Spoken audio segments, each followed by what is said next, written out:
नमस्कार दोस्तों, आप सभी का हमारे चैनल सनातन किस्से पर एक बार फिर से बहुत बहुत स्वागत है। आशा करते हैं कि आप सभी स्वस्थ होंगे। इसी कामना को साथ लिए महाराज जी की अनन्य कृपा से आज आपको ऐसे संकेतों से अवगत कराएंगे जो कि आपके अच्छे दिन आने के बहुत ही अद्भुत संकेत होते हैं।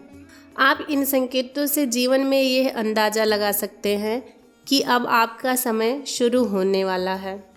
प्रत्येक मनुष्य अपने जीवन में इसी बात की तो प्रतीक्षा करता है कि कब उसके जीवन में उसका समय पलट कर आए, और होना भी चाहिए क्योंकि जीवन उतार चढ़ाव का नाम है।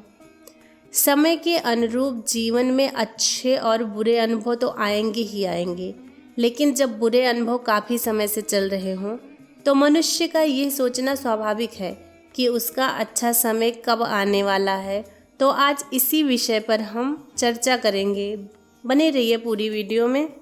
पहला संकेत बहुत ही अद्भुत संकेत है जिससे आप ये जान सकते हैं कि अब आपका अच्छा समय शुरू होने वाला है। पहला अद्भुत संकेत होता है कि काफ़ी समय से जीवन में जब असमंजस चल रही हो तो आपको अपने पितृ देवताओं के या अपने पितरों के स्वप्न में दर्शन हो, तो आप समझ लीजिए कि एक बहुत ही बड़ा संकेत है। पितरों के दर्शन होना बहुत ही भाग्यवान व्यक्ति के लिए होता है। बहुत ही भाग्यवान जन होते हैं जिनके स्वप्न में उनके पितृ देवता उन्हें दर्शन देते हैं। पितृ देवता कोई भी हो सकता है, या आपके जो पितृगण हैं वे आपको स्वप्न में जब दिखते हैं तो आप ये समझ लीजिए कि वो आपके जीवन में अपना आशीर्वाद बनाए हुए हैं। पितरों का स्वप्न में अच्छी मुद्रा में देखना, जैसे मुस्कुराते हुए देखना, आपको हाथ दिखाते हुए देखना आशीर्वाद के स्वरूप में। इसके अलावा आपसे कोई मंत्र, कोई बात स्वप्न में आकर अच्छी मुद्रा में यानी प्रसन्न मुद्रा में यदि करते हैं तो उन बातों का अनुसरण जीवन में करना है। और सबसे अद्भुत स्वप्न होता है कि यदि आपके पितृगण आपको स्वप्न में आकर मुस्कुराते हुए दिखते हैं या आशीर्वाद देने की मुद्रा में दिखते हैं तो समझ लीजिए कि आपके पितृ देवताओं का आपके जीवन में बड़ा ही महत्वपूर्ण योगदान होने वाला है। आपको उनसे अत्यंत आशीर्वाद प्राप्त होने वाला है। तो ये अद्भुत संकेत यदि आपको दिखता है तो आप मस्तिष्क से अपने आप को मजबूत कर लीजिए। अब जीवन में बड़े बदलाव आने का समय है। अब लेकर चलते हैं आपको दूसरे अद्भुत संकेत की ओर। दूसरा अद्भुत संकेत बड़े ही भाग्यशाली जनों को दिखता है। तो ये होता है कि जैसे आज आपने देखा है कि आधुनिकीकरण की इस युग में पशु पक्षियों का अब हमारे जीवन में बहुत कम दिखना होता है। जैसे गौरैया है, आप जानते ही हैं कि गौरैया चिड़िया जो होती हैं वो विलुप्त होने की कगार पर हैं। लेकिन आपके जीवन में जब काफ़ी असमंजस का समय चल रहा हो, बहुत ही कठिनाइयों का समय आ रहा हो, तब ऐसे में पशु पक्षियों का दिखना, आपके द्वार पर दस्तक देना, आपके द्वार पर दिखना बहुत ही अद्भुत होता है। और अद्भुत एक बात और मैं आपको बता दूं, जब गौरैया चिड़िया या कोई भी पक्षी आपके घर के अंदर प्रवेश कर जाते हैं और प्रवेश करने के साथ साथ आपके घर के अंदर आने के बाद कुछ समय आपके द्वार पर अगर वो रहते हैं और उसके बाद चले जाते हैं तो समझ लीजिए कि ये भी एक बड़ा अद्भुत संकेत है कि आपके जीवन में अब बदलाव आने वाले हैं। और ये इस बात का बड़ा ही अटल संकेत होता है कि आपके जीवन की परेशानियां अब समाप्त होने वाली हैं और जल्द ही आपको अच्छे लाभ के अवसर, अच्छे उन्नति के अवसर जीवन में प्राप्त होने वाले हैं। इसके अलावा जैसे पक्षियों में मैंने आपको बताया, उसी तरह पशुओं में हमारे सनातन धर्म में गौ माता को सबसे बड़ा स्थान प्राप्त है। यदि गौ माता आपके द्वार पर आती हैं और आपसे रोटी या अन्य भोजन का पुकार करती हैं तो समझ लीजिए कि ईश्वर की तरफ से ये बड़ा ही अद्भुत संकेत आपको प्राप्त हुआ है, क्योंकि गौ माता का हमारे सनातन धर्म में बहुत बड़ा योगदान है। गौ माता हमारे सनातन धर्म में बहुत बहुत पूजनीय है। तो गौ माता का वैसे तो आपके द्वार पर आना ही एक बड़ी सौभाग्य की बात है, और अगर ऐसा होता है तो आप गौ माता को भोजन प्रसाद अवश्य कराइए। आपकी सभी मनोकामनाएं गौ माता अवश्य पूर्ण करेंगी। तो ये दूसरा संकेत था जो मैंने आपको बताया। अब तीसरा संकेत क्या है? तीसरा संकेत बड़ा ही अद्भुत है।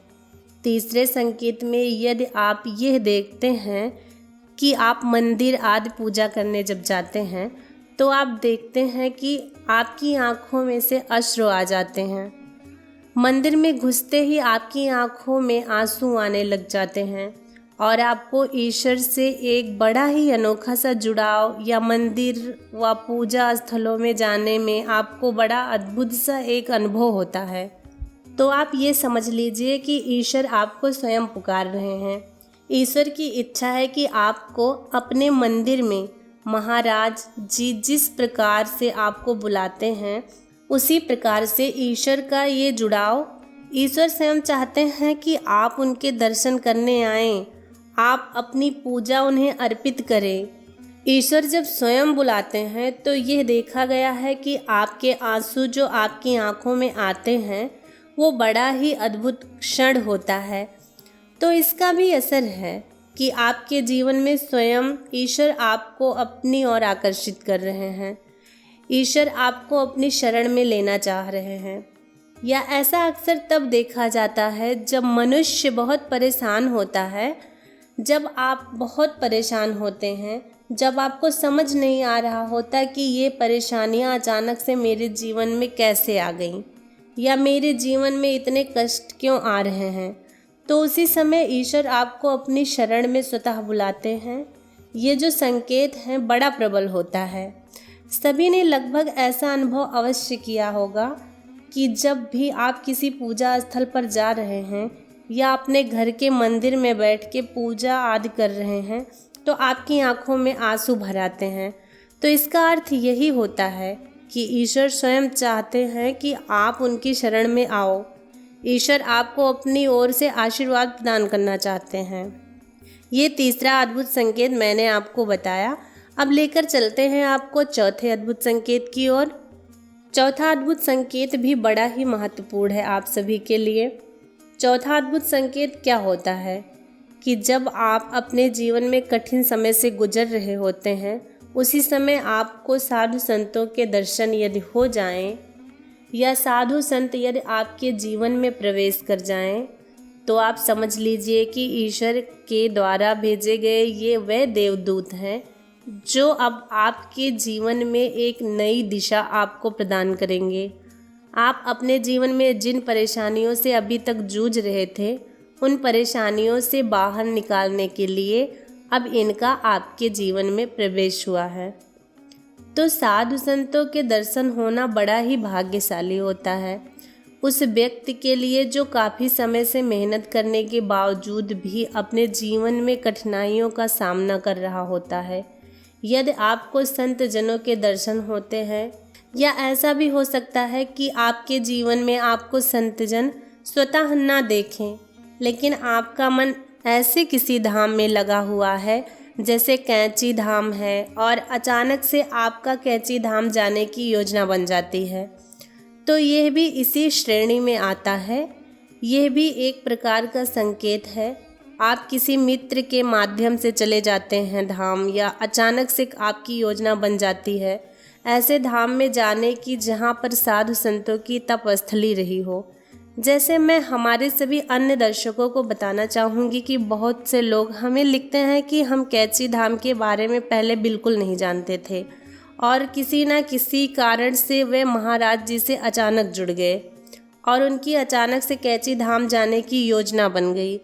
तो ये भी एक बड़ा प्रबल संकेत है। जो चौथा संकेत है जो उन सभी दर्शकों के जीवन में घटित हुआ तभी वो महाराज जी को आज जान पाए। तो ये मैंने आपको एक उदाहरण स्वरूप में भी बता दिया, ये आपके लिए और भी आसान हो गया। तो ये है वो चौथा अद्भुत संकेत। पांचवा संकेत जो कि बहुत ही महत्वपूर्ण होने वाला है। तो पांचवा अद्भुत संकेत है कि आपके अंतर मन की पुकार जो होती है वो आपको सुनाई देने लग जाती है बहुत साफ साफ। अब ऐसा कैसे होता है? अब आप किसी बहुत ही बड़ी असमंजस की स्थिति में फंसे हैं।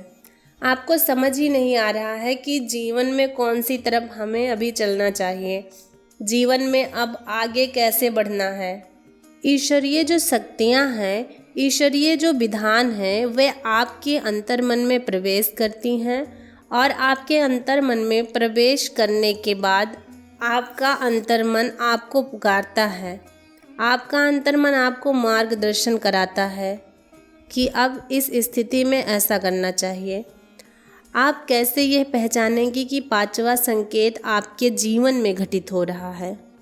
इसको आप ऐसे पहचानेंगे कि जब भी आपका अंतर्मन आपको कोई ऐसा सुझाव दे जो आपने पहले कभी सोचा ही ना हो, वो मार्ग आपके मस्तिष्क में कभी नहीं आया और अचानक से आपके अंतर्मन से आपको लगे कि नहीं, यह कार्य मुझे अब करना है, और उस कार्य को करने के बाद आप उस विपरीत स्थिति से निकल जाते हैं या उस असमंजस से बाहर आ जाते हैं, तो यह समझ लीजिएगा कि यह ईश्वरीय विधान के कारण हुआ है।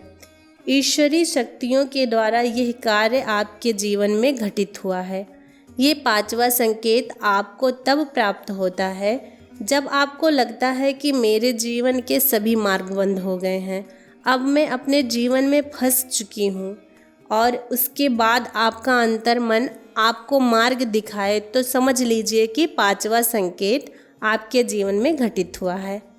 ये 5 संकेत आपके जीवन में ये घटित होते हैं, इसके पश्चात आपके जीवन में एक नया मार्गदर्शन होता है, जीवन में उन्नति के नए मार्ग प्रशस्त होते हैं और इसके बाद आपका जीवन एक नई दिशा की ओर अग्रसर होना प्रारंभ हो जाता है। हम यही कामना करेंगे हमारे गुरुदेव श्री नीम करोली महाराज जी से कि हमारे सभी दर्शकों को असमंजस की स्थितियों से बचाएं और उनके जीवन को संपन्नता, सुख, समृद्धि और सद्बुद्धि की ओर ले जाएं। इसी कामना के साथ विदा लेने का समय आ गया है। मिलते हैं आपसे अगले विषय में। तब तक के लिए जय नीम करोली महाराज।